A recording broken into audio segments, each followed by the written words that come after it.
Support comes from Thomas Nelson Community College, the first choice to start a career. At Thomas Nelson, gain skills to succeed in fields like cybersecurity and education through short-term training and 2-year degrees. More at tncc.edu/firstchoice.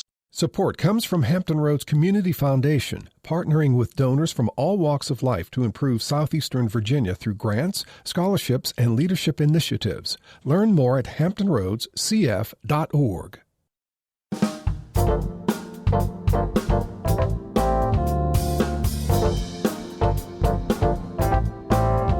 Hello, everyone. I'm Barbara Ham Lee. For some of us, it's a story on TV news and makes newspaper headlines, and we shake our heads and say, that's too bad. For others of us, it's an almost weekly vigil with candles and balloons and prayers and trauma that never leaves us as we mourn the loss of loved ones. I'm talking about gun violence that is plaguing our communities, especially our Black and brown communities. Shootings because of retaliation, with young children caught in the crossfire. Up next on Another View, the trauma of gun violence and what we all must do to stop it. Another View is next, right after this news from NPR and WHRV News.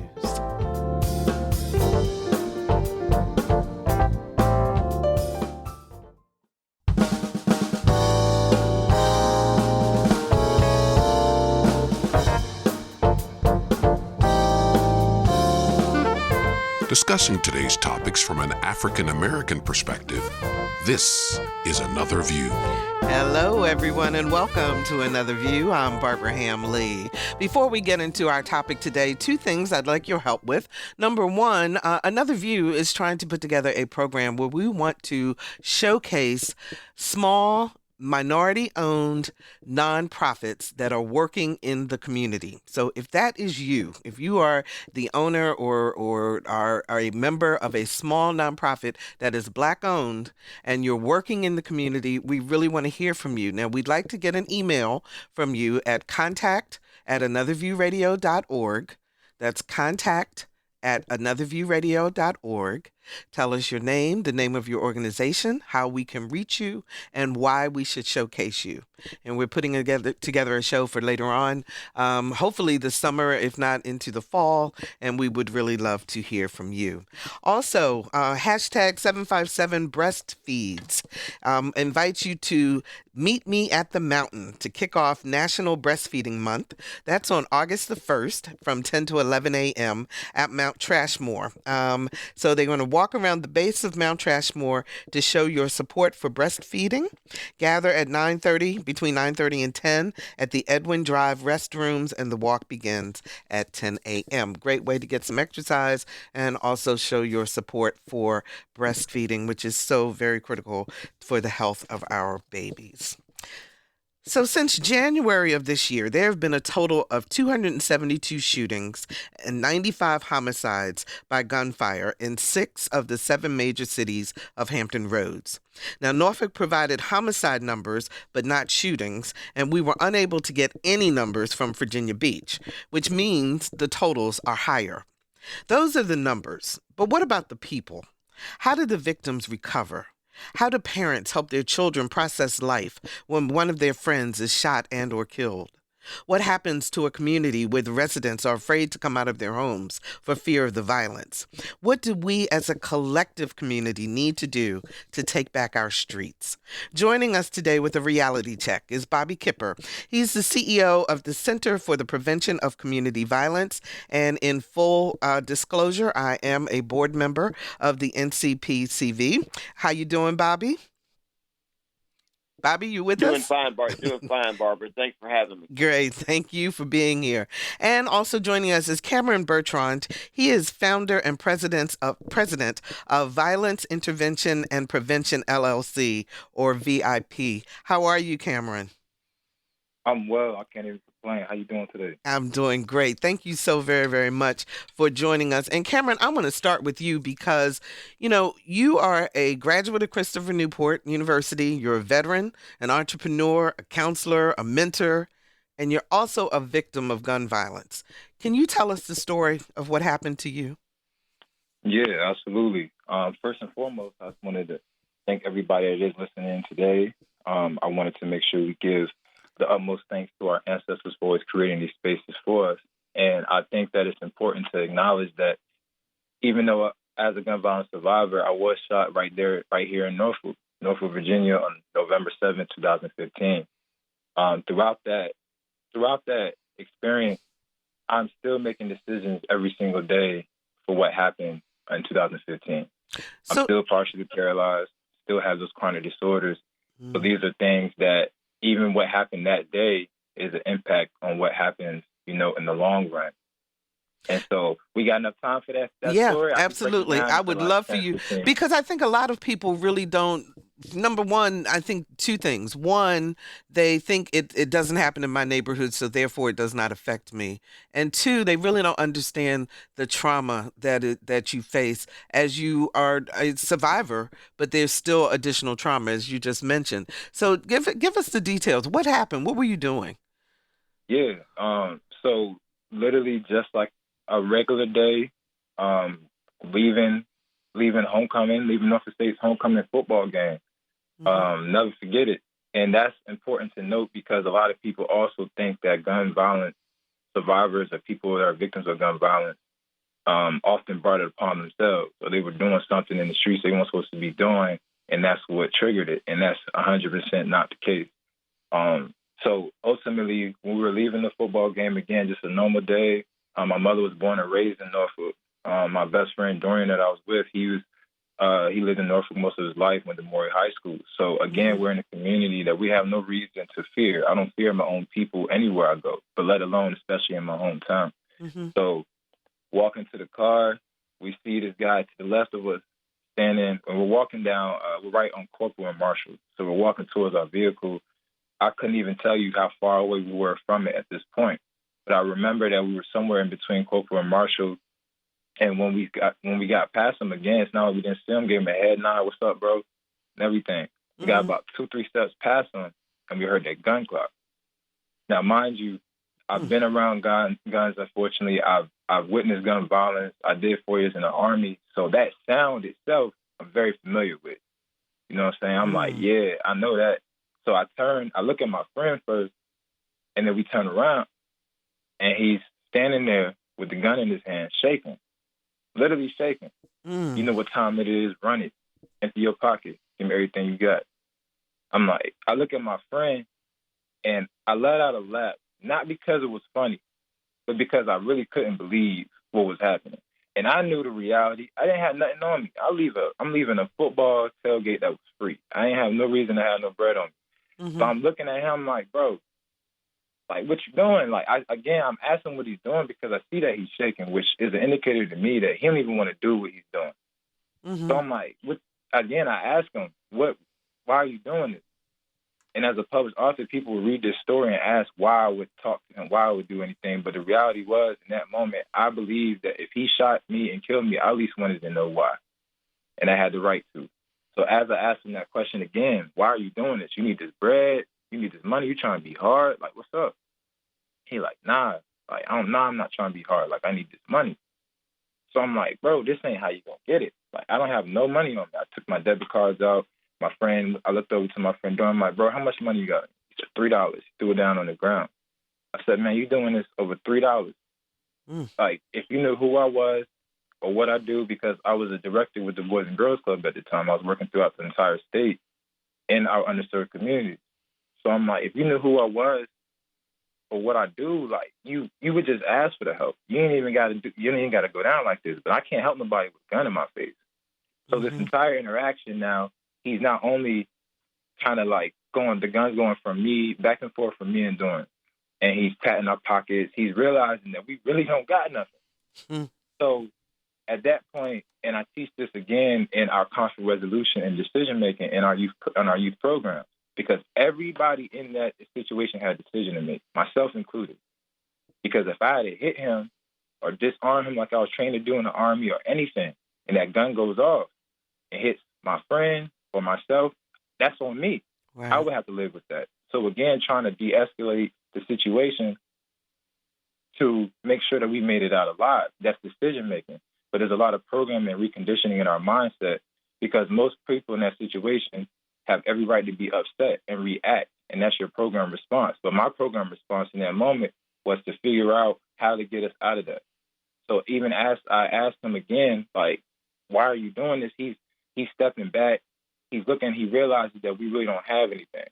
Mm-hmm. So I told him, and I remember looking back at my friend, and I remember telling him, like, yo, like, I don't know what else. Like, there's nothing else we can give him. There's nothing else we can give him. We done we could. Like, nah, that's it. Like, not frustrated, but kind of angry because he still wasn't at this point. He's still leaving holding us the gun alone on you or at this chance. point? He's still Still holding had the gun on you. Okay. Still had the gun on us. So Mhm. at this point, I don't know if it's ego, pride, whatever kicked in. Mind you, we're in Norfolk on his block in his hood, and we're not afraid. And and that's again where he could have made a decision to be like, you know what, this is a dead mission. I ain't even about to get nothing out of this. I ain't gonna mask on me. Like, even when we talk about street stuff, like, there's so many different things that was wrong about that. That means that even if he were doing this for the streets, he don't have people in his life telling him, you hot. This was dumb. This was not. You know what I'm saying? People make decisions that we don't agree with, but ultimately it's the ends to justify the means, and there was none. He literally didn't get anything out of that. So even after that, now I turned to my friend. I told him, hey, and this next part happened within a matter of 2 seconds. And I turned to my friend and I told him, go. Because at this point, I'm like, if it's just me and him and something happens, the whole decision-making process changes. Mm-hmm. I told my friend, I'm like, go. Of course, him being a great friend didn't budge. But by the time I turned back, like within a matter of 2 seconds, by the time I see his eyes getting big, and by the time I turn my head back around, this guy is running, backpedaling, and shooting. So he starts shooting And as so- he's backpedaling from you all. Running because fleeing the scene. But it was crazy to me that, again, to get nothing, left the cards, left my debit cards, left the $3 on the ground, left everything, and still shot us and ran.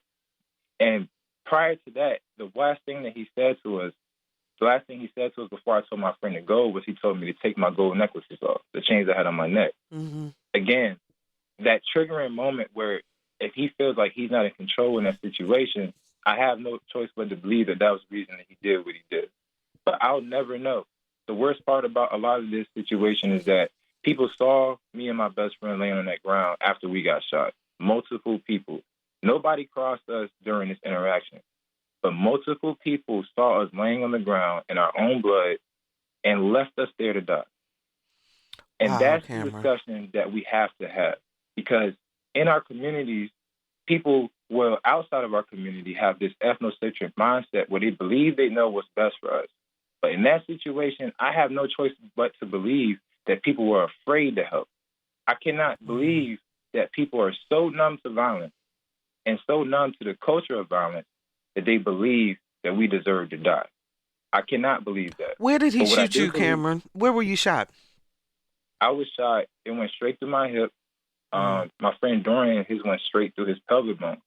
So as soon as I was shot, mind you, I'm hanging onto the fence. I'm livid at this point. I'm spazzing out. He really just shot us. Da, da, da, da. My friend has fell straight down to my leg. So I'm still hanging on the fence at this point, not realizing, like, yes, I got shot, but not realizing the severity of it. So as I fall down, and my friend's still holding on to my leg, he's like, just go down, bro. Just go down. He's going to get hit. Just go down. Like, it's not up to us. Just go down. Like, let God deal with that. I fall down, and everything kicks in. And I look down, and I got this big pool of blood in my lap. And I'm like, okay, this is bad. Now I'm looking down, and I can't move anything from the knee down. I can't move anything from the knee down. And so now I'm terrified because in the Army, we are taught as combat lifesavers the anatomy of our body. I was convinced that it went through my artery and that I was going to die in 10 minutes.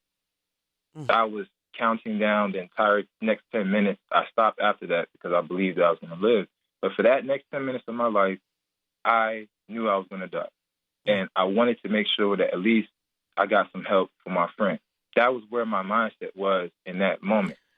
So But did to someone have to go, did someone else ahead. call the police? or the ambulance, No. or how did So, you guys get help?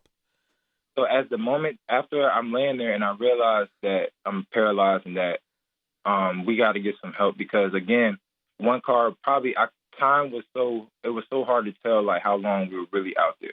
But I would say within the first couple of minutes, a car pulls up on us, and so I'm thinking, oh, they're gonna call for help. They pull up. A second vehicle pulls up and stops. So I'm like telling Dorn, oh, all right, bro, I think they're gonna help us. And they're gonna help us. They pull off too. That was the most heartbreaking part for me because a lot of people turn cold because of situations like that where they have no reason to believe they care about people if people don't care about them. But in that moment, after that, I had to crawl to my phone, I had to send my location to people, and I had to call the police myself. And that was extremely difficult to do. On the iPhone, you could send your location, you could drop your pin to people, right? My first time ever doing it, this was 2015. I didn't even know how to do it yet. And I had to literally laying on the ground, hands shaking, trying to control my breathing, and send my location to people, call my twin brother, who was my best friend, and tell him what happened because he was the closest person. My parents were thousands of miles away on their anniversary cruise. They had been planning for this trip for years, and they weren't even there on the cruise for a full day yet. They're stuck in the water, and I had to FaceTime audio of my father and have the hardest conversation with him that I ever had in my life. And tell him that I just got shot and try to convince him that I was okay, even though there was no help in sight. And so that was ultimately, for me, I relive these moments knowing that there are important factors in all of this, everything that I experienced, not only the well-being and the healing of the individual, but the families too, as you mentioned. And that's what wraparound services is, and that's what things that we try to provide within our community. But those experiences changed my life because I know for a fact that through all of that, I'm still here. I'm still here. And that's the survivor's remorse, knowing that anything could have happened 1 millimeter to the left. That bullet had went 1 millimeter to the left.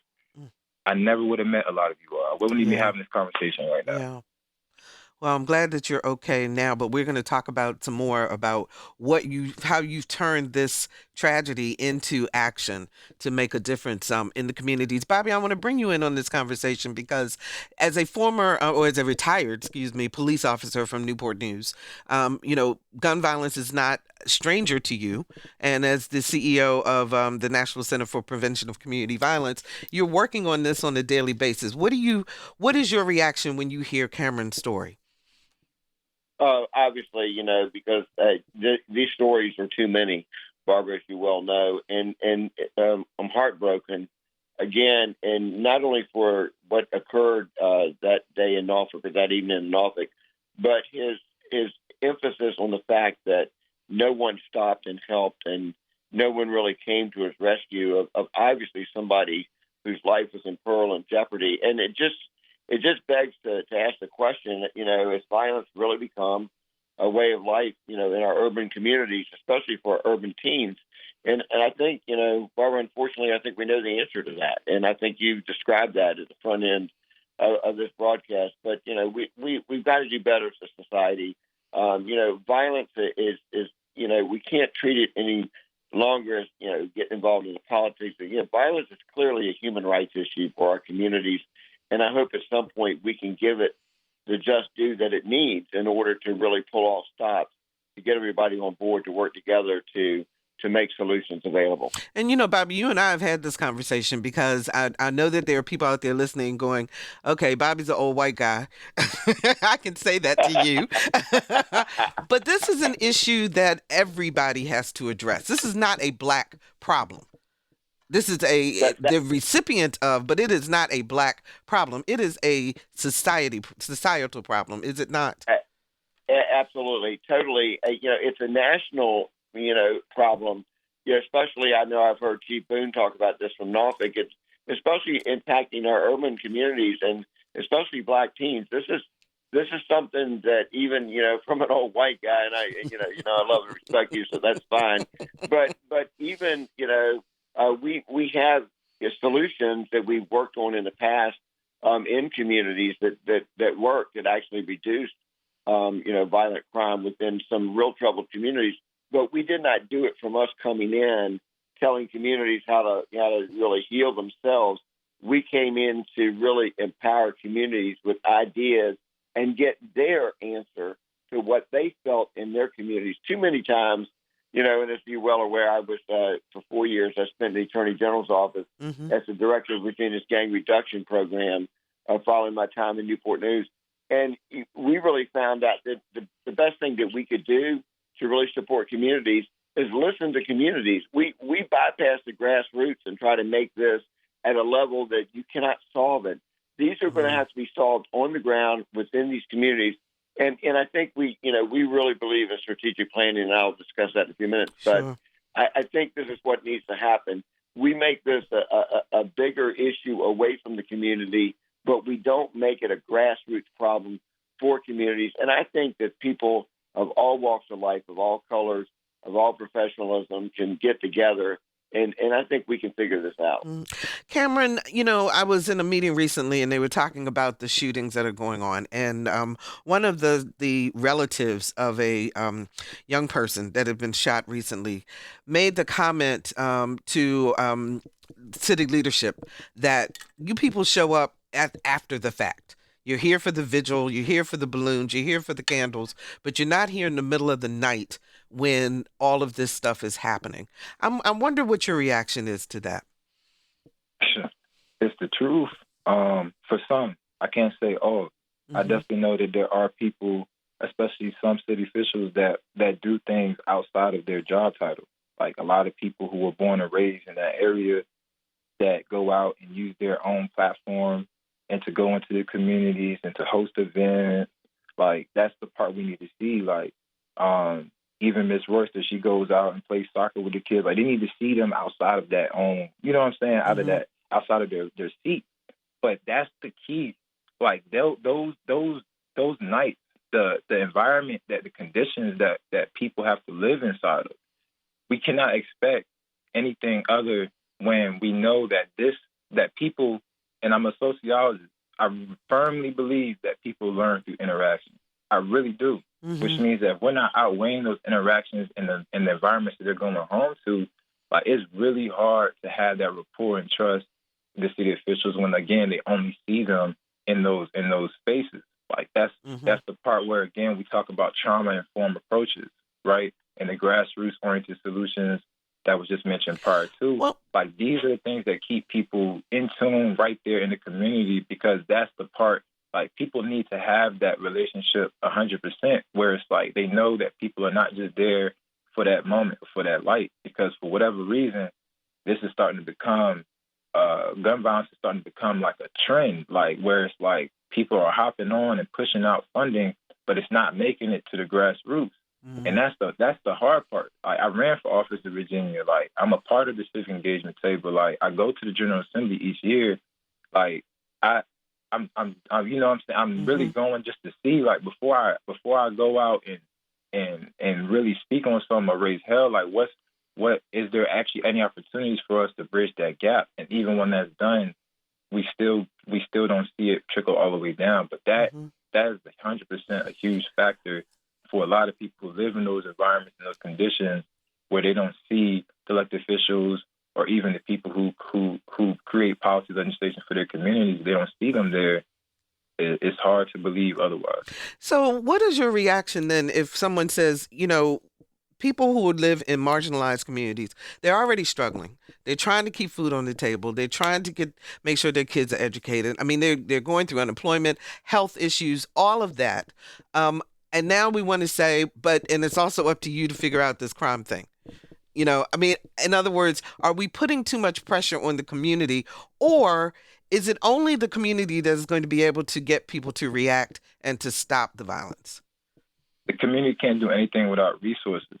Okay. Like, that's the part where, like, to place blame on a community that we got people that are born into this, like generational trauma, things that even with the separate rapport right now between the community and the police department, there is data to show that is a correlation. Like, if people don't feel safe, if they don't feel secure, they're going to do what they have to do to survive. That's point blank, period. Mm-hmm. And so when you look at the unequal distribution of resources into the Black community and underserved communities and marginalized communities, it's very, very prevalent. When you even look at red line districting and things, it doesn't even shift.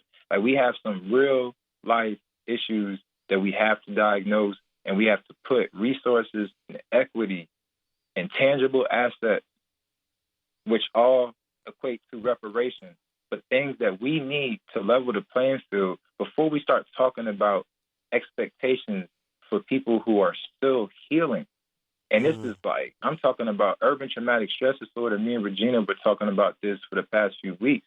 There are people who are walking through life that are in survival mode. They're terrified, and it's hard to go into an environment. When I was in the military, when I came home, if I came home and I was even surrounded by gunfire, I would have to get counseling.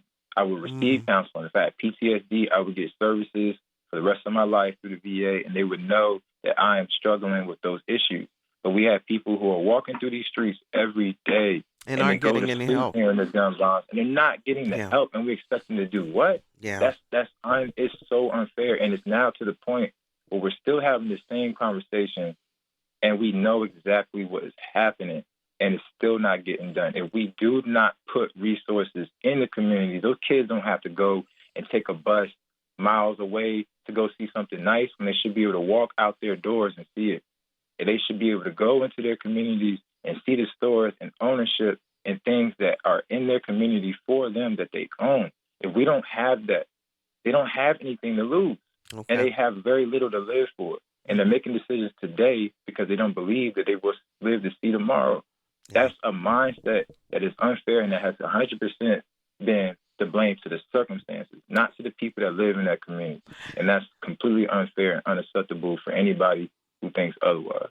If you're just joining us, we're looking for solutions to the gun violence plaguing Black and brown communities in Hampton Roads and across the nation with Bobby Kipper, CEO of the Center for the Prevention of Community Violence, and Cameron Bertrand, founder and president of VIP LLC, Violence Intervention and Prevention. 440-2665 or 1-800-940-2240 are the numbers to call to join our conversation. I would really love to hear from young people. Tell us what you're experiencing in your communities today and how we can make a difference. 440-2665 or 1-800-940-2240. So, Bobby, I know that that NCVP. I always get the acronym wrong. Isn't that terrible? I do sometimes too, Barbara. But I know that you've been working. You have a strategy, and you have programs that you utilize in the community. Tell us a little bit about that in terms of how you think we can make a difference. Right. I would agree with Cameron, and especially the blame game of blaming communities and people that live there and people that have to basically survive nightly in communities with gun violence and kids that can't even come out. I think that one of the things that we offer that I really feel very strongly about is to help sort of coach a community into a strategic plan. In other words, our organization is not the organization that's going to come in and do, and fix the issue. Well, we're going to come in and we're going to look at, and we break it down to 4 components, Barbara, that I think are very important. The first component we look at in a community is prevention. What are we doing kids are joining gangs, and we continue to lose our fight on domestic gang issues in this country. And Hampton Roads absolutely has this as a major issue right now that's facing, especially in a number of communities. And so what I would say is, what is our messaging? We used to do some prevention programs within schools and really get a message out to community. What are our clergy saying? What is the faith base saying in the community? What are kids hearing as a message to an alternative to making the choice of joining a gang and becoming violent? So, community messaging and prevention is so important. And I got to be honest with you, looking from, my perspective down to a lot of communities, I don't really see it. I see individuals like Cameron and other people who are really trying to make their voices heard. But this has got to be a collective voice of reasoning and of prevention together, not just, people. And he's right, they need resources. but we need to pull those resources together so we're all giving the same message in prevention. Secondly, what about intervention? What do we do with kids early on that we know? I mean, obviously all the education statistics we have, we know when kids are going the wrong direction, and we know it early. What are we doing as a community to put those intervention resources into really saving those kids, especially the young teens on the fences that really are definitely out there sometimes making some really poor choices. And we know these things about, we look at statistics about failing youth, about youth who are in constant, involvement with the law. These are stats we have as a community. We can find out who these kids are, wrap our arms around them, provide mentoring, provide support. There's so much we can do. Two more areas that we really feel strongly in, and one of them is enforcement. I know, again, going back to what Chief Boone said recently about, how are kids getting guns, and what can we do to really stand in the gap for making our enforcement count. Not just, you can take the guns off the street, but how about really prosecuting people for getting guns to the young teens in the first place? Right. We need to make sure that our enforcement is having a specific goal and objective. And last but not least, in an area I really believe in, is reentry. One of the things we've got to do is when people get out of local incarceration, especially our younger adults, when they get a local incarceration or state incarceration, we've got to have a better quality of life plan for folks. We've got to have opportunities waiting for them in communities. So saying all this, Barbara, I would say that there is a specific strategy. We call it a strategic community plan, and the acronym is PEER. It's actually prevention, intervention, enforcement, and reentry. And a lot of times, communities are just throwing money at this situation, but they don't have a plan. And so we think from our center that the first thing you have to do is adopt a four-pronged plan to go in. What is our messaging? How are we intervening with young people going wrong? Is our enforcement making a difference? And getting people out of incarceration and sending them back to communities without a life plan is like washing clothes without detergent. You can't really change the face of a community if it's the same people doing the same thing all the time. So, again, I'm a real believer in strategic planning for communities. We've seen that it works. It does reduce violent crime. So I'm happy that we're still trying to promote this, not only in Hampton Roads, but in as many communities as we can. And Cameron, you're on the ground every day. You're working with kids. What do you think about what Bobby just said, and how does that intersect with the work that you're doing?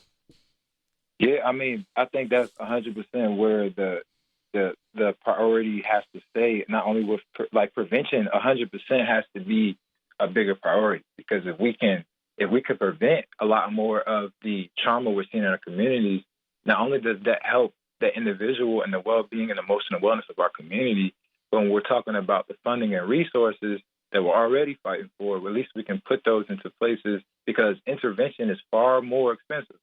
The things that we have to do after the fact, when people are already in these situations where they're trying to recover from a gunshot, right? I know what that's like. It's been 5 years. I'm still paying hospital bills out of pocket for getting shot. That puts a whole different type of weight on the individual that doesn't have the resources, myself included. I'm self-employed. These are things that I don't want to have to spend my money on. So if I ended back up in a cycle where, somebody tried to rob me, well, let me go rob somebody to go take care of what I need to take care of. If I didn't have, these are all things that are 100% reality for people that I'm no different. So what makes it different for me is that, again, I have things that I know I have resources I know I could reach out to. I have resources I know that I could try to find, and the ones that I didn't have, I had to create. But we have to, again, focus that. And the intervention isn't just about, or not just the resources that are being placed. A lot of times we see in the community, or even sometimes I'll hear elected officials talk about, oh, well, we tried this and it didn't work and blah, blah, blah, blah. But when you don't have that trauma-informed is I'm talking about emphasis on that. Because everything that we're doing, if we don't have trauma-informed approaches inside of those capacities, and if we don't have advocates for people who have been and lived through those experiences, then we're not being intentional with our work.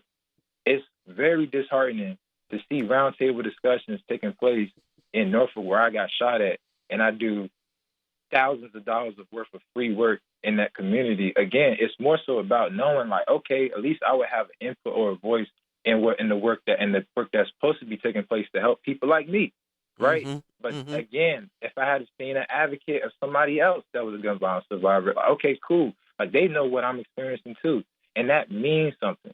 That means a lot to people to have that voice and that representation. So then we'll also see where there's only one person or thing. We need every organization, every person in our community that is experiencing this to be able to have a voice and an input into what is supposed to be helping them, not the other way around. And that's, again, where that ethnocentrism comes in.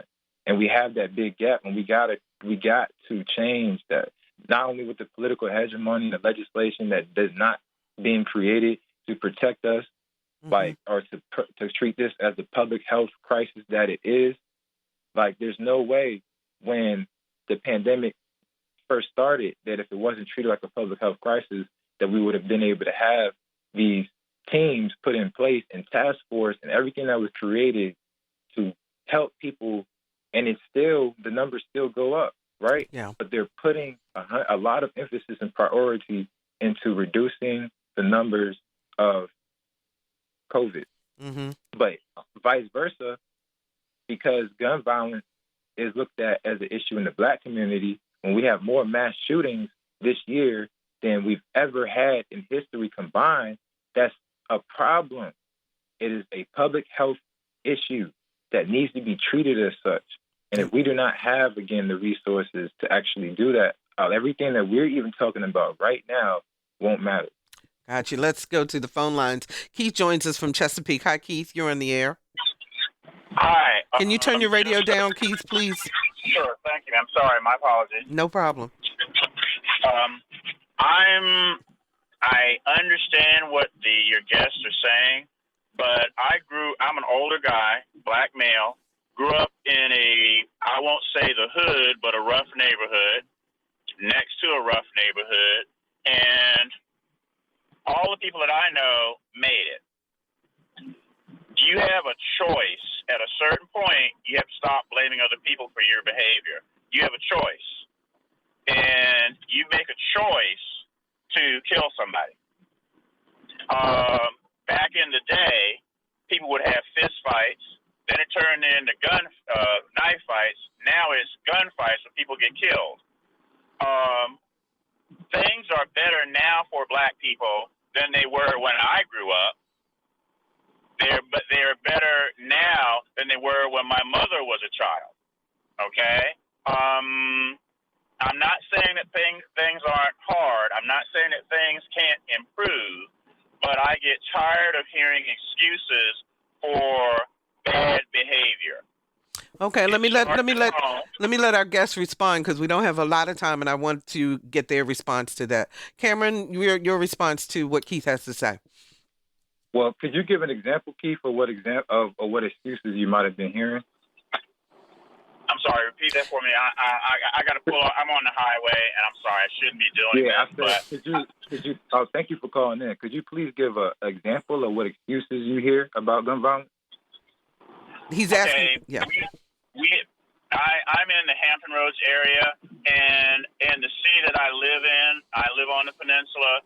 This past weekend, this past month, we've had examples of young Black men going out shooting people in gas stations. I mean, it's terrifying. It really is scary.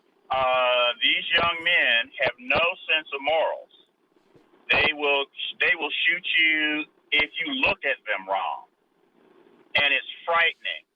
I have made it to an advanced age with no gun holes in my body, and I'm trying to keep it that way.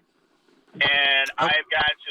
I never used to be afraid of of young Black men until now, and it makes me angry, not with the community but with them, because they're making a choice.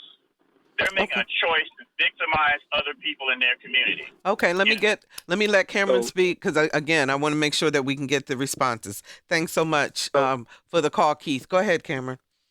Yeah, I think it's important to be mindful that I'm not sure, Keith. I don't know you or the work that you do. But if we're not having these discussions with the youth and actually going and talking to them and figuring out why this is happening, and then still placing blame, that's the wrong approach. And again, it's hard with I'm a millennial, and I'm gonna be honest.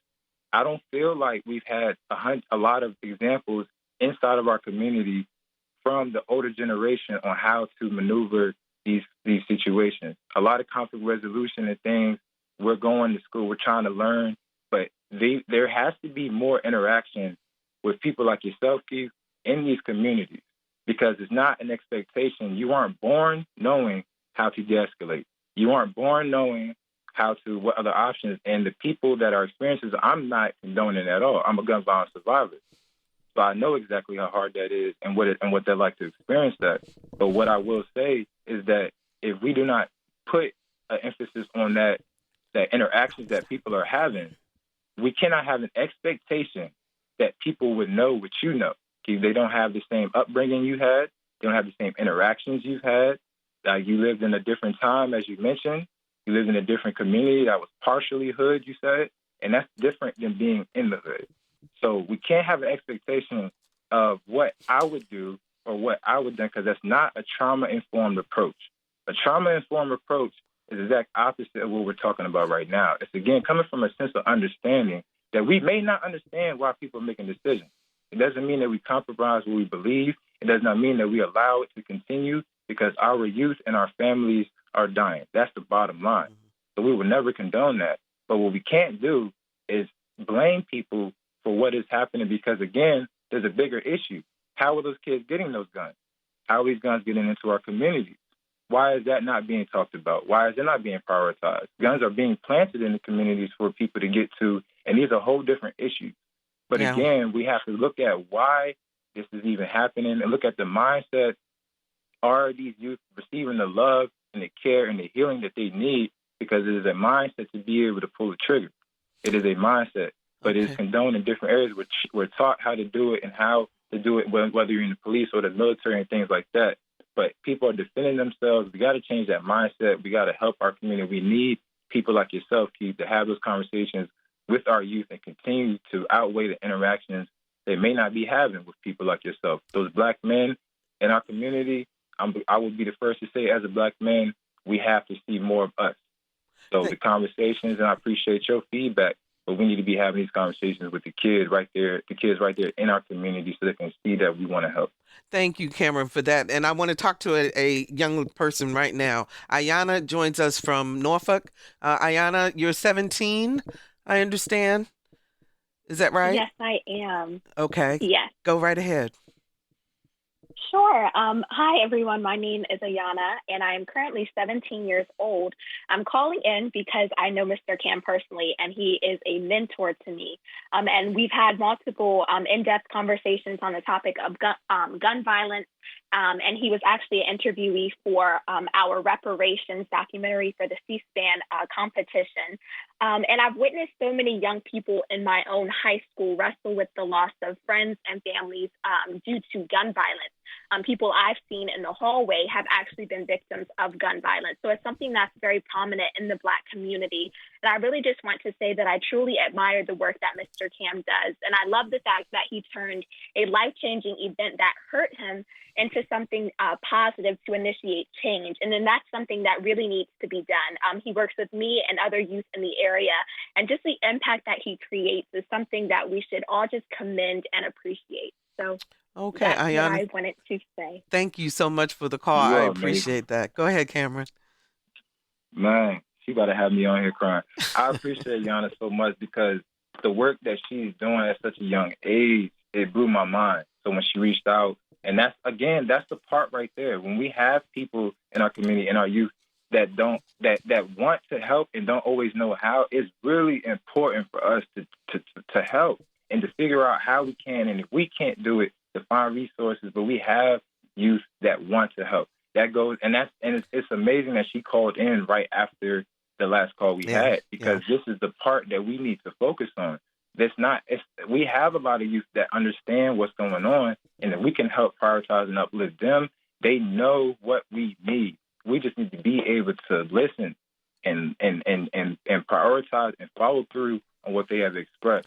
Because people like Yana, they are going to be the game changers, and we need people like her in these positions of power to help change the communities that we're currently living in. Mm-hmm. So that's like, I'm talking about, I'm one of her biggest fans. So I appreciate you calling in. Well, actually, and we're going to hear a little bit more from Ayanna in just a little bit. We've only got 2 minutes left, gentlemen. Very quickly, Bobby, let me go to you first. How do people contact you if they want to get some help on the ground in their communities to make a difference? Sure. They can contact me directly at Bobby Kipper, Kipper, at solve, SOLVE, violence.com. That's my direct email, and we'll be glad to.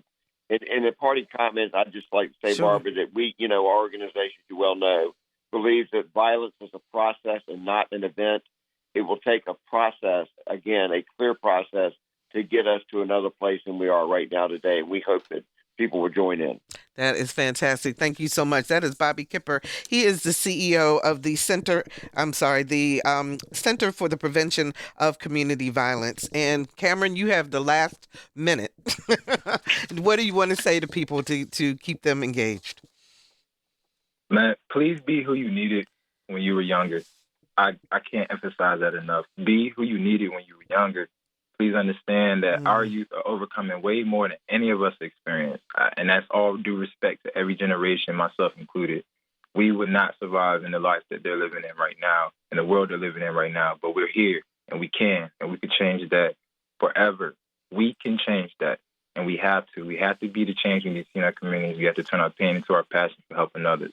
My name is Cameron Bertrand. I can be found on buybacktheblock.vip.org. That is our site. My Instagram is Mind of a Billion, like Mind of a Billion, and our Instagram is VIP.LOC as well for our business page. Fantastic. But please feel free to visit our website. The work we do, the mentorship, advocacy, and counseling we provide in our communities nationwide is free of charge. It would not be possible without the donations and the support that we receive from our community. So I thank you all for just being here and being a part of this conversation. And let's continue to get to work. Thank you, Cameron, so much for all of that. And we really appreciate you being with us. And we will have you back again to talk about this because it is an ongoing issue. Thank you both, gentlemen, and we'll be right back.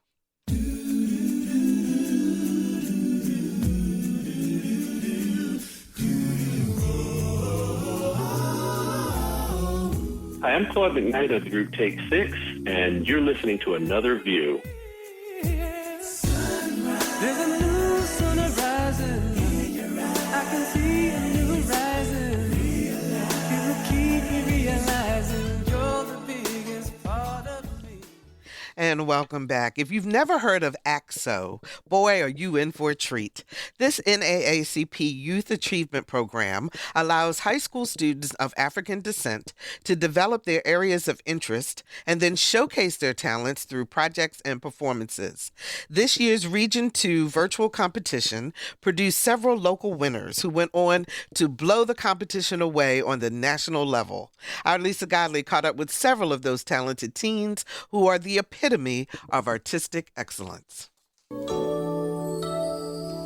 I believe the children are our future. Teach them well and let them lead the way. To hear her speak, you'd never know that 17-year-old Ayanna Askew wasn't already a poet laureate. Just listen to a small portion of her poem, Letters to My Grandfather. You see the tears rolling down my face, and you remind me that you're in a better place. That you walk on pavements made out of gold, that heaven is even better than the stories we're told, and that you're the happiest that you've ever been. And then you look down and smile and say, Ayanna, don't worry, you'll see me again. You remind me that you're proud of me because you know I only hear that from you. You were the reason I worked hard and pushed through life's ups and downs because I knew if I called on you, you would always be around to pick me up when I felt like giving up, giving me the motivation I needed when I felt I wasn't enough. You were my rock and my biggest supporter, and until I see you again, just know that I love you. Sincerely, your granddaughter. Ayanna has won ACSO's National Gold Medal for Poetry 2 years in a row. The Booker T. Washington High School senior currently splits her school day, spending the second half studying theater and film at the Governor's School for the Arts. Also bringing home National ACSO Gold was Ocean Lakes Rising Jr., Reagan Subuga. Reagan, who also attends the Governor's School, won for photography. I did a simulation of 6 photos under the name This Little Light of Mine. The photos were long exposure photography where you capture a moving string of light and it creates these streaks of light, almost like it's a painting or a drawing within the picture. ACSO gives students the opportunity to expand their horizons in 32 arenas, from visual and performing arts to science and technology. ACSO really gave me the opportunity to showcase what I really love to do, which is speaking publicly or writing speeches and just talking about issues that are important to me. Terrence McDuffie, a rising junior at Indian River High School, won gold locally and bronze on the national level in oratory for his speech about teen suicide and depression. Amanda hanged herself at age 15 on October 10, 2012 at her home in British Columbia, Canada. Amanda could still be here if someone would have been there for her, if she would have been included. This shows that being included has drastic effects on people and their mental health. Amanda was a victim of depression because she was a victim of exclusion, which is a fundamental necessity for everybody. That is all.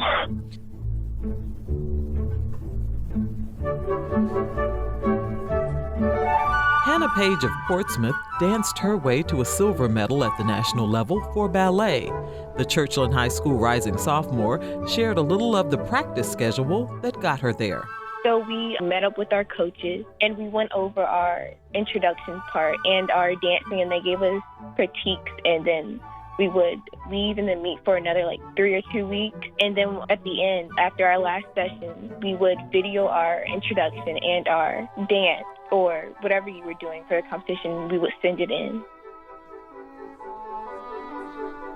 In addition to their medals, the champions took home quite a few rewards, including scholarships, Apple iPads, and Apple Watches. For Another View, I'm Lisa Godley. And this story was co-produced by our intern, Brianna Walton, who is a rising senior at North Carolina A&T State University. And today is her last day with us. Brianna, have a great senior year. We will truly miss you. And congratulations, young lady. Also, everybody can get involved to make a difference with this violence. I'm going to tell you about a young woman. She is in the 10th grade at Norfolk Academy. Her name is Irene Mercer. And she is putting together a program called Pages from Our Lives. And she's asked the question, have you experienced challenges or faced prejudice because of your identity? Would you like to share your story to help foster empathy and kindness? She's having an event and she is looking for teen participants. So she has lots of categories. If you are a teen and you want to get involved, give her a call at 919-302-2274, 919-302-2274, and let the teens get together and work these things out, because sometimes we adults just don't know what to do, and obviously they do. So that's a great thing. So now is not the time to sit back. We need action from everyone. So let's stop the violence. You can find this podcast, and I hope you will share it with your networks at anotherviewradio.org. And don't forget, it is time to get your shot. If you haven't gotten your shot, we want you to be around, please. Our theme music is an original composition made especially for Another View by Jay Sennett. Lisa Godley is our show producer. Todd Washburn is our audio engineer, and Dr. Barry Graham answered our phones. Our interns are Brianna Walton and Lang Burgess. I'm Barbara Ham Lee. Have a wonderful weekend, everyone, and let's get together again next Thursday at noon for Another View.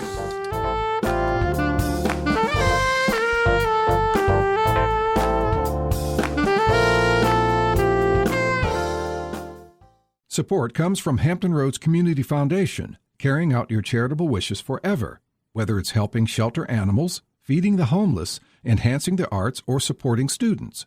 Learn more at leaveabequest.org. Support comes from Thomas Nelson Community College, the first choice to start a bachelor's degree. Tuition is 1/3 the cost for the first 2 years of college. From there, students can transfer to one of Virginia's 4-year schools. tncc.edu.